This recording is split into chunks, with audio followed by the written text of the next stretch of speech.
Mesdames, Messieurs, il fait un temps où Naasson Joaquín García était vénéré comme le guide spirituel incontestable de la Luz del Mundo, une église présente dans plus de 50 pays.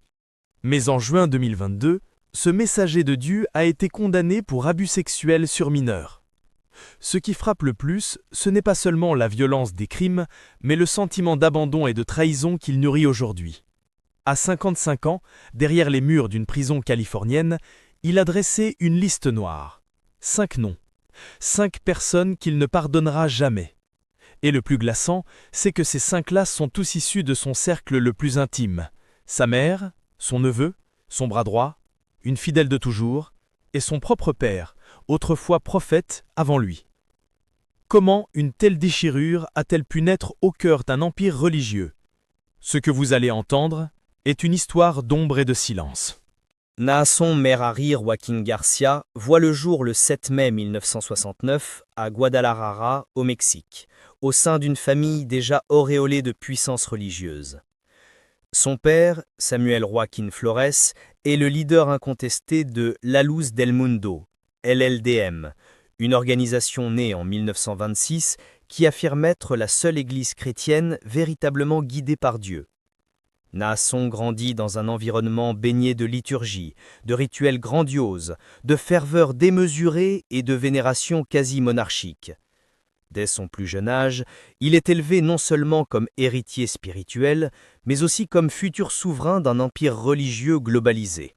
Formé dans les institutions de LLDM, il apprend la parole divine, mais aussi l'art de gérer le pouvoir, de parler aux foules, de captiver. À mesure que les années passent, il devient pasteur, puis responsable régional pour LLDM aux États-Unis, notamment en Californie. Il impressionne par son charisme, sa voix grave, sa gestuelle maîtrisée, sa capacité à faire croire. Lorsque son père meurt en 2014, la succession se fait sans surprise. Naasson est proclamé apôtre de Jésus-Christ, devant des milliers de fidèles en larmes. Pour eux, il n'est pas seulement un dirigeant, il est le lien direct entre l'homme et Dieu. À ce moment-là, LLDM compte plus d'1 million de membres dans le monde. L'Église est présente dans 58 pays, possède ses propres chaînes de télévision, écoles, réseaux de santé et surtout un immense pouvoir économique grâce aux dons de ses fidèles. Les rassemblements atteignent des dizaines de milliers de personnes, comme chaque 14 août à Guadalajara, lors de la Santa Cena, sorte de communion géante censée purifier les âmes. Devant les caméras, Naasson García apparaît humble, presque effacé. Il insiste sur l'amour, le pardon, l'unité. Il embrasse les enfants, bénit les familles, prêche la paix. Les croyants le comparent à un prophète moderne, un guide de lumière dans un monde en perdition. Sa parole est reçue comme une vérité absolue. Il est logé dans des résidences luxueuses, escorté en permanence, salué par des foules chantant son nom. Mais derrière cette façade parfaite, les premières fissures apparaissent. Des murmures s'élèvent dès 2015 sur un culte de la personnalité inquiétant, une absence de contre-pouvoir, une accumulation de richesses disproportionnées. Certaines victimes anonymes commencent à parler, évoquant des pratiques étranges, des abus psychologiques et même des actes beaucoup plus graves. Pourtant, au sein de l'Église, toute critique est immédiatement réprimée. Les fidèles les plus proches le défendent avec une loyauté aveugle. Les médias mexicains restent prudents. L'aura mystique de Naasson semble le protéger de tout soupçon. Jusqu'à ce jour de juin 2019, à l'aéroport de Los Angeles, où tout s'écroule. Mais avant cela, le monde ne voyait en lui qu'un homme pieux, généreux, guidant ses brebis vers le salut. Personne n'aurait pu imaginer que celui que des millions appelaient l'apôtre finirait par se déclarer trahi par ceux-là même qui l'ont élevé au sommet. L'histoire qui suit ne parle pas seulement de justice, elle parle de trahison, de chute et d'un pardon impossible. Tout commence par un glissement invisible, lent, mais irréversible. Derrière les cérémonies fastueuses de la Luz del Mundo, les sourires figés et les bénédictions publiques, une tension sourde s'installe au sein même de l'entourage de Naasson Joaquín García. Des membres autrefois indéfectibles se mettent à douter, Des liens de sang se distendent et certains murmurent que le serviteur de Dieu dissimule bien plus que de simples faiblesses humaines. Parmi les premiers signes du drame à venir, les déclarations de certaines jeunes femmes ayant grandi dans l'Église. Elles parlent d'obligations sexuelles imposées au nom de la foi, d'abus maquillés en sacrifices spirituels, de cérémonies secrètes dans les résidences privées du dirigeant. Ces témoignages, d'abord étouffés, finissent par atteindre les oreilles des autorités américaines. Mais ce qui bouleverse Naasson n'est pas seulement l'émergence de ces voix dissidentes, c'est l'identité de ceux qui, selon lui, ont trahi son silence sacré. Au centre de cette douleur, Alondra Ocampo, une femme considérée comme sa protégée, formée dans l'Église, fervente croyante. C'est elle qui, lors de son arrestation à Los Angeles en 2019, fournit les premiers éléments de preuve accablants. Elle affirme avoir été à la fois victime et complice, utilisée pour recruter et manipuler d'autres jeunes filles. Sa parole, crue et détaillée, déclenche une onde de choc. Pour Naasson, ce n'est pas une simple dénonciation, c'est une trahison venue du cœur même de sa structure. Puis, il y a Eva Garcia de Joaquin, sa propre mère. Dans certaines pièces judiciaires, elle est mentionnée comme une figure autoritaire de l'Église, consciente des pratiques abusives. Plusieurs victimes affirment qu'elle jouait un rôle actif dans la sélection des servantes du prophète. Pour l'homme désormais emprisonné, cette image est insupportable. Comment celle qu'il a élevée dans le culte de la foi aurait-elle pu participer à l'édifice de sa chute? Mais la blessure la plus profonde, celle qu'il refuse encore aujourd'hui de nommer sans amertume, est liée à Samuel Joaquin Flores, son père décédé. Samuel fut lui-même accusé à plusieurs reprises d'abus sexuels dans les années 1990 et 2000. À l'époque, les plaintes avaient été classées, étouffées par l'influence massive de l'Église. Pour Naasson, ces accusations anciennes n'ont jamais été traitées avec honnêteté. Or, dans l'enquête actuelle, plusieurs victimes soulignent une continuité des abus entre père et fils, comme si les actes du premier avaient ouvert la voie à ceux du second. Être associé à une dynastie de prédateurs, cette idée l'anéantit intérieurement. Un autre nom vient s'ajouter à cette liste douloureuse, Yoram Nunez Joaquin, son neveu. Jeune homme ambitieux, très actif dans la branche communication de LLDM, est arrêté en 2020 pour avoir menacé des victimes afin qu'elles se taisent. Les procureurs parlent d'un système de chantage interne. Ce n'est pas seulement une action criminelle, c'est une atteinte directe à la loyauté familiale. Naasson, déjà affaibli par son incarcération, voilà un effondrement total de son cercle intime. Ils auraient pu protéger l'œuvre de Dieu, aurait-il murmuré à son avocat, au lieu de pu brûler pour se sauver eux-mêmes. Enfin, Rosa Sosa, l'une des fidèles les plus anciennes, considérée comme gardienne des secrets liturgiques de l'Église, est elle aussi citée dans les procédures.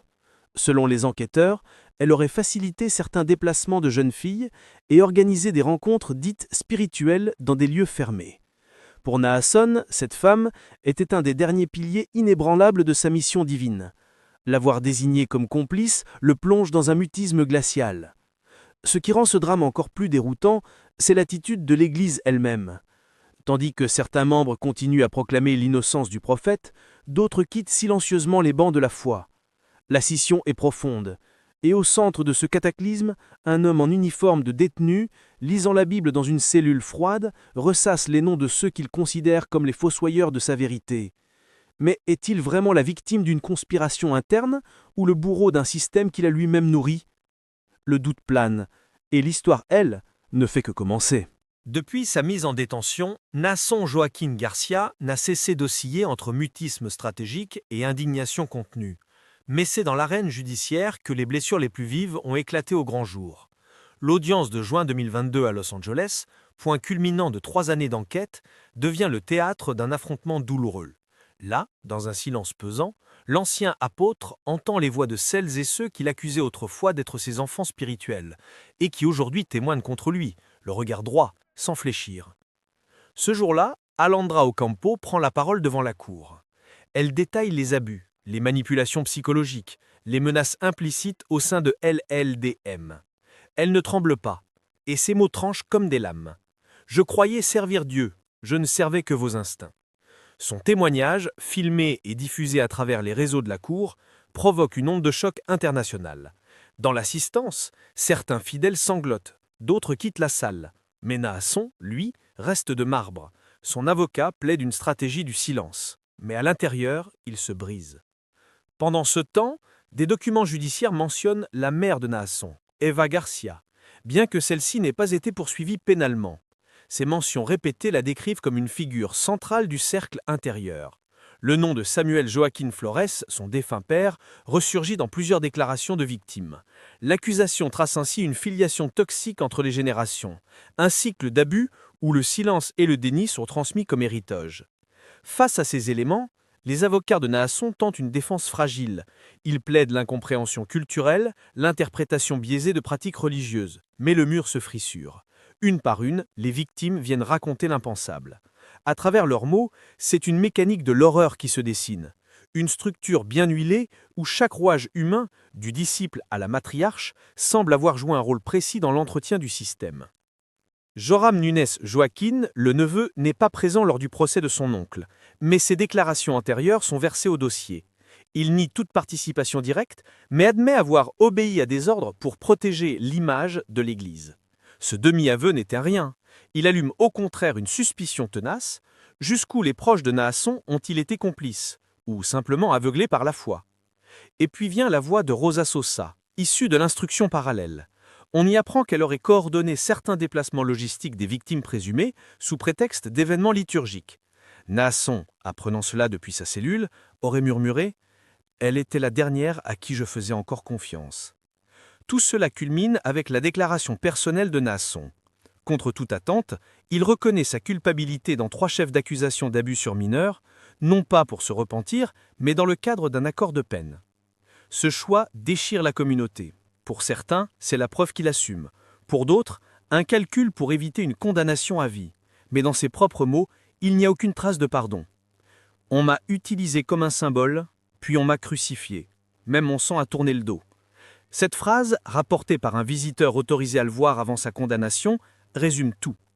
Pour Naasson Joaquín Garcia, le crime n'est pas seulement d'avoir été jugé coupable, c'est d'avoir été abandonné par ceux qu'il croyait détenir dans le creux de sa main. Et dans ce désert carcéral, il rumine inlassablement les noms de ceux qui, à ses yeux, ont renié l'apôtre. Le 8 juin 2022, dans une salle d'audience bondée, la sentence tombe. 16 ans et 8 mois de prison. Aucun appel, aucune révolte apparente. Naasson Joaquín Garcia reste figé, le regard vide. À cet instant, plus aucun des 5 noms qu'il ne pardonne ne se trouve à ses côtés. Ni sa mère, ni son neveu, ni son ancienne protégée. L'homme que des millions appelaient l'apôtre est désormais seul. Mais ce qui surprend davantage, c'est ce qui suit. Quelques semaines après sa condamnation, une lettre manuscrite émerge, rédigée depuis sa cellule de Californie. Dans ce texte de plusieurs pages, publié anonymement sur un forum de fidèles restés loyaux, Naasson parle de douleurs irréparables, mais surtout de trahisons plus blessantes que les chaînes aux poignets. Il n'y nomme personne explicitement, mais les allusions sont transparentes. Une mère qui choisit le silence, un neveu qui obéit au loup, un bras droit qui inverse les prières. La lettre, lourde d'émotions, ne cherche pas à justifier. Elle cherche à faire mal, à rappeler à tous ceux qui l'accusent qu'ils étaient censés l'aimer, le protéger, le comprendre, et qu'ils ont choisi, selon lui, le camp de la honte publique. C'est un adieu voilé, une coupure définitive. Ce n'est pas le pardon qu'il distribue, mais la sentence personnelle de l'oubli. Pourtant, un détail trouble les fidèles les plus anciens.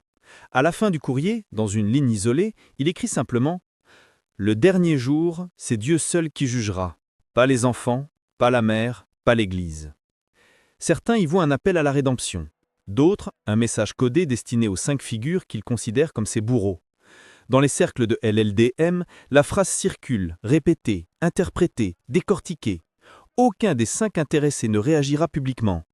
Mais dans l'enceinte de la prison, Naasson refusera désormais toute visite familiale. Le dénouement ici n'est pas une réconciliation, c'est un silence, un mur érigé entre lui et ceux qu'il ne pardonnera jamais. Le pardon, dans cette histoire, ne viendra ni des larmes, ni du sang. Il reste suspendu, invisible, et peut-être éternellement absent. Mesdames, messieurs, que reste-t-il d'un homme lorsque même sa foi devient une arme retournée contre lui? Naasson Joaquín Garcia, jadis célébré comme un prophète, s'est enfermé dans un mutisme amer. Les 5 personnes qu'il dit ne jamais pouvoir pardonner ne sont ni ennemis ni étrangers. Ce sont sa chair, son sang, sa mémoire, une mère silencieuse, un père au passé trouble, un neveu complice, une fidèle devenue accusatrice et une confidente devenue preuve. Derrière les murs de la prison, il reste ce regard vide, ces mots griffonnés, ce jugement intérieur plus cruel encore que la justice humaine. L'histoire ne nous dit pas s'il espère un jour la paix, ni s'il souhaite encore la délivrance, mais elle nous pose, à nous tous, une question lancinante. Et si les plus grandes blessures ne venaient pas de nos ennemis, mais de ceux qui nous ont un jour appelés famille? Le pardon est-il un acte divin ou une faiblesse humaine? Et dans cette chute vertigineuse d'un empire religieux, qui est réellement coupable? Le guide ou ceux qui l'ont suivi jusqu'à l'abîme?